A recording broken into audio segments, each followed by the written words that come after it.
John, thanks so much.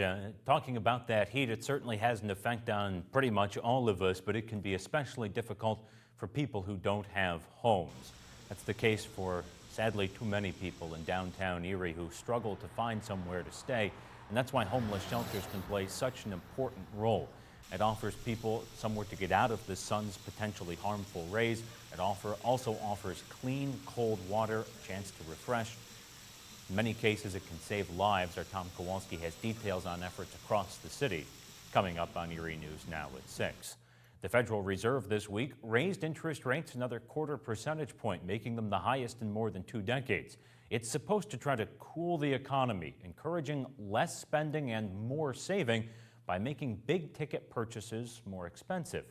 Realtors in our area, though, say despite the Fed's goal of slowing that spending, the housing market here just keeps humming along. It boomed post-COVID. It did everywhere. And although some realtors here say they are starting to see a dip in inventory, with some people a little bit less anxious to sell because then they'd have to go buy again, right now demand is still very much outpacing supply.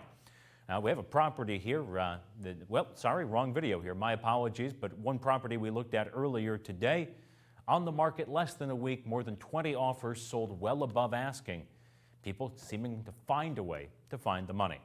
The House Oversight Subcommittee on National Security held a hearing yesterday on what they're calling unidentified aerial phenomena. They heard testimony from 3 former members of the military and the intelligence communities about those encounters, which they all say are underreported.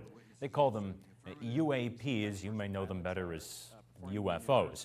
A former U.S. intelligence official told the members of the panel that he had knowledge of a, quote, multi-decade UAP retrieval program, including what he called biologics. Several members of the Navy say they've spotted UAPs and are calling on Congress to help remove the stigma associated with reporting such sightings and make the reports more transparent and available to the public. It's the final week for the Ukrainian hockey camp and cultural exchange. The Ukrainian hockey players leave for home Sunday, but they've made the most of their time in the States.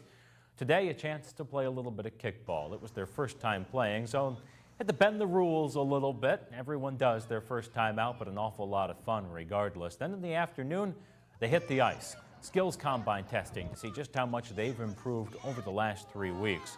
The Ukrainian hockey team will face the Lake Effect All-Stars at the Erie Bank Sports Park. It's coming up tonight. Hats off to all of them. Such a wonderful experience for them and so many skilled young hockey players there.